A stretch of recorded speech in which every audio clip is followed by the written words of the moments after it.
wabarakatuh, dan salam sejahtera untuk kita semua. Apa kabar adik-adik sekalian?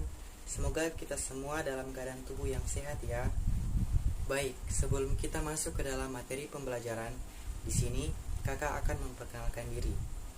Perkenalkan, nama saya Aktor Puala A. Saya adalah mahasiswa program studi pendidikan kimia Universitas Tadulako.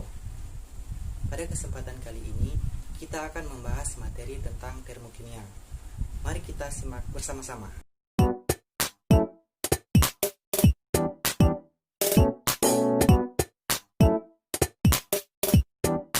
Pernahkah adik-adik mendengar kata termokimia? Baik, termokimia terbagi atas dua kata. Yang pertama, termo, yang artinya panas atau kalor. Kemudian yang kedua, yaitu kimia, yang artinya reaksi kimia. Berdasarkan pengertian di atas, jadi termokimia adalah ilmu kimia yang mempelajari panas yang berhubungan dengan reaksi kimia. Pada materi termokimia, kita akan membahas tentang yang pertama, sistem dan lingkungan. Kemudian yang kedua, reaksi eksoterm dan reaksi endoterm. Kemudian yang ketiga, jenis-jenis perubahan entalpi.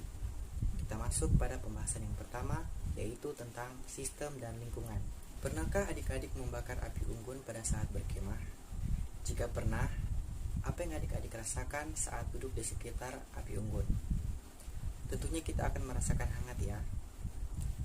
Kakak tanya lagi, mengapa sampai adik-adik merasakan hangat? Ya, tentunya dari api unggun tersebut bukan? Berdasarkan contoh tadi, kita dapat mendefinisikan sistem dan lingkungan. Apakah adik-adik sudah dapat mendefinisikannya? Jadi, sistem adalah segala sesuatu yang kita amati, sedangkan lingkungan adalah segala sesuatu di luar sistem. Jadi, sistem sebagai api unggun dan lingkungan sebagai udara atau tubuh kita sendiri yang berada di sekitar api unggun. Berikutnya, kakak akan memberikan contoh lain agar lebih mudah dipahami. Ada sebuah botol tertutup yang berisikan air panas. Di sini kita mengamati air panasnya yang ditandai sebagai sistem. Sedangkan botol adalah batas antara sistem dan lingkungan. Jadi, lingkungannya apa? Iya, bisa udara ataupun tangan kita saat memegang botol tersebut. Ketika kita membuka tutup botol, tentunya yang keluar ada sebuah kalor. Selain kalor, apalagi yang keluar? Iya, tentunya uap air. Ternyata adik-adik, saat kita menutup kembali botolnya, yang keluar hanya kalornya saja. Dari kejadian tersebut, terdapat hubungannya. Apakah adik-adik sudah tahu hubungannya? Jadi, sistem dapat mengalami pemanasan kalor atau mendapat panas dari lingkungan. Selain itu, sistem juga dapat melepaskan kalor ke lingkungan ataupun lingkungan memberikan kalor kepada sistem. Nah, kalor yang dilepas dan dibutuhkan dalam suatu reaksi kimia dalam keadaan tetap disebut entalpi. Jadi, adik-adik sudah tahu ya pengertian entalpi.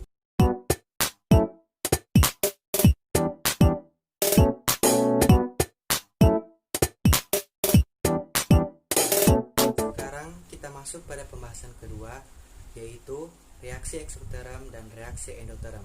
Sebelum itu, apakah adik-adik pernah mendengar kedua reaksi tersebut? Baik, yang pertama yaitu eksoterm. Dimulai dari kata exo yang artinya keluar dan term yang artinya kalor. Dari definisi tadi, apakah sudah jelas? Iya, jadi eksoterm artinya kalor yang keluar dari lingkungan. Bagaimana dengan endoterm? Endo artinya masuk dan term, iya, kalor. Jadi endoterm adalah kalor yang masuk ke dalam sistem. Dari penjelasan sebelumnya, apakah adik-adik dapat memberikan contoh dalam kehidupan sehari-hari mengenai kedua reaksi tersebut? Baiklah, mari kita bersama-sama simak contoh berikut dan adik-adik menentukan yang mana reaksi eksoterm dan mana reaksi endoterm. Contoh pertama, pernahkah adik-adik melihat permainan olahraga sepak bola?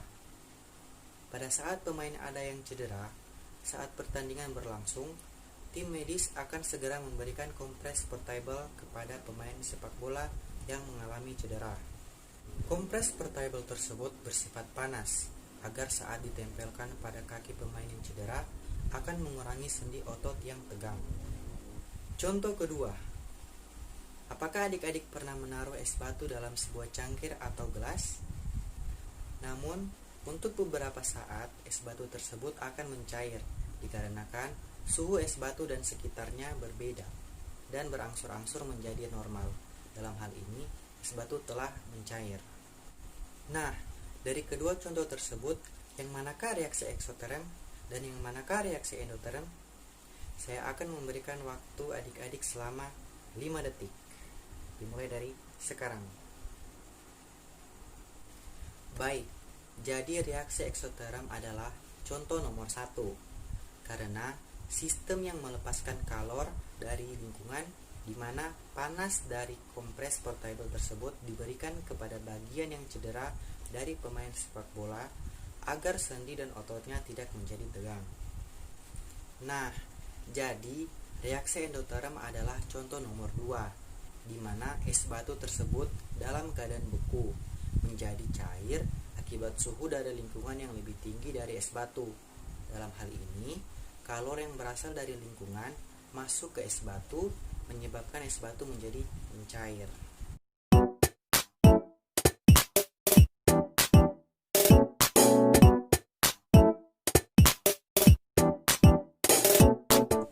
Nah, untuk eksoterm artinya kalor yang keluar dari sistem ke lingkungan. Ciri-cirinya suhu menjadi naik.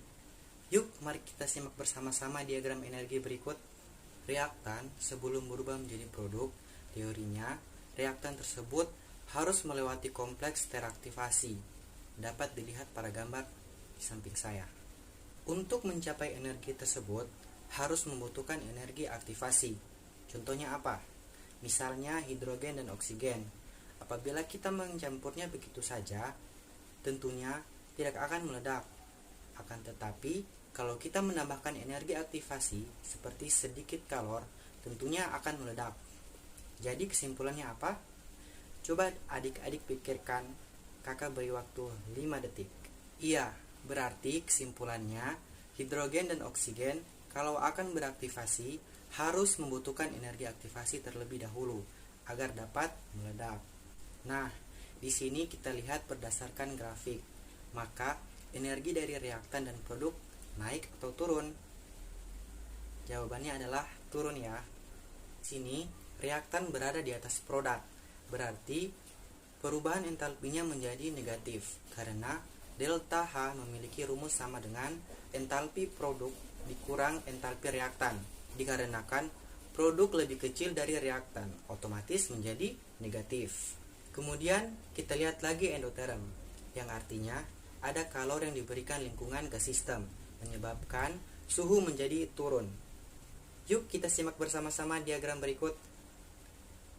Sama halnya dengan penjelasan sebelumnya, reaktan kalau ke produk harus melewati energi kompleks dengan energi aktivasi tertentu. Berdasarkan grafik, energi reaktan ke produk naik atau turun adik-adik? Iya, turun karena produknya lebih besar daripada reaktan. Artinya, terjadi kenaikan entalpi yang ditandai dengan positif. Baik, sekarang kita masuk pada materi berikutnya, yaitu perubahan entalpi. Namun sebelum itu, mari kita mengingat kembali pelajaran saat di kelas 10, yaitu tentang persamaan reaksi kimia. Pada persamaan reaksi kimia, ada yang namanya persamaan reaksi termokimia.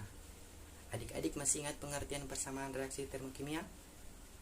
Iya, jadi persamaan termokimia yaitu persamaan reaksi yang setara atau seimbang, meliputi jumlah zat, keadaan fisik, dan kalor yang menyertai reaksi. Perhatikan contoh berikut. Pada persamaan saat adik-adik kelas 10, kita hanya menuliskan persamaan reaksi 1CH3OH liquid ditambah 1,5 O2 gas menjadi 1 CO2 gas ditambah 2 H2O gas. Namun kali ini kita akan menambahkan perubahan entalpinya. Kalau eksoterm berarti negatif, kalau endoterm berarti positif. Jadi, bagaimana membaca persamaannya? Iya, Pembakaran 1 mol cairan metanol dengan 1,5 mol gas oksigen menghasilkan 1 mol gas karbon dioksida dan 2 mol gas H2O atau uap air. Reaksi ini melepaskan kalor sebesar negatif 638 kJ. Baik, sekarang kita masuk pada materi jenis-jenis entalpi. Mari kita simak bersama-sama. Sebenarnya, jenis-jenis entalpi tergantung pada jenis-jenis dari reaksinya.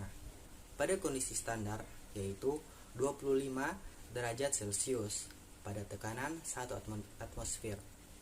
Perlu diingat, tekanannya tidak perlu diubah. Nah, jenis entalpi yang pertama yaitu entalpi pembentukan. Ciri-cirinya, kalau ada sebuah unsur dalam keadaan standar, hanya boleh menghasilkan 1 mol senyawa yang terbentuk dalam keadaan standar. Untuk contohnya, entalpi pembentukan metanol. Jadi, reaksinya bagaimana? Nah, karbon dalam bentuk padat ditambahkan hidrogen dalam bentuk gas, kemudian ditambahkan oksigen. Jadi, kalau kita akan membuat 1 mol metanol, berarti kita campurkan 1 mol karbon dengan 2 mol dan setengah mol oksigen. Delta H yang kita dapatkan disebut delta HF dengan harga sekitar negatif 239 kJ per mol. Berikut yang kedua yaitu entalpi disosiasi atau penguraian.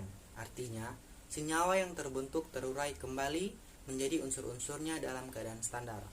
Suhu 25 derajat Celcius pada tekanan 1 derajat atmosfer. Contoh entalpi penguraian yaitu penguraian metanol.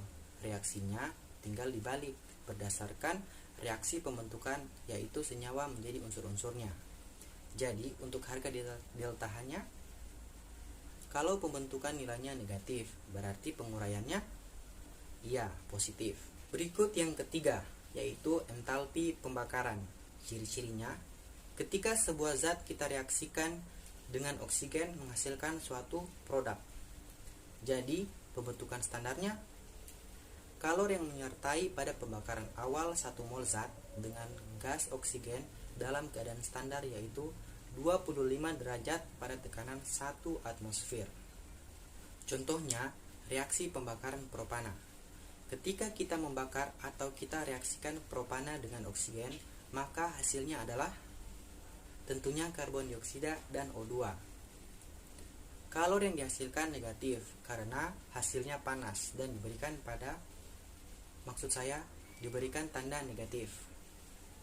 Berikutnya yang keempat, yaitu reaksi netralisasi. Adik-adik pasti pernah mempelajari ini sebelumnya. Apakah adik-adik pernah mengingatnya atau masih mengingatnya?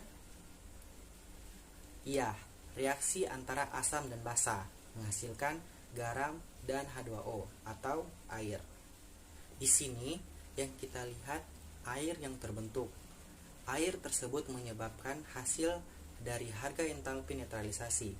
Jadi, entalpi netralisasi adalah kalor yang dilepaskan pada pembentukan 1 mol air dalam reaksi asam dan basa pada keadaan standar 25 derajat Celcius pada tekanan 1 atmosfer.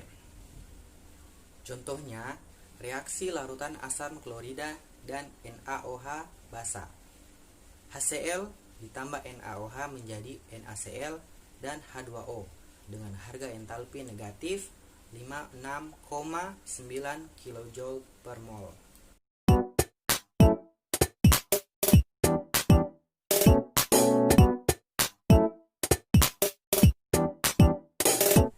Terima kasih telah menyimak pelajaran dari kakak ya. Semoga adik-adik dapat mengerti dan memahaminya. Dan apabila masih ada yang kurang dimengerti, boleh diketik dalam kolom komentar. Jangan lupa klik tombol subscribe-nya dan nyalakan lonceng notifikasinya agar adik-adik dapat melihat video pembelajaran kimia terbaru dari saya. Mohon maaf jika terdapat kekeliruan atau salah kata. Terima kasih.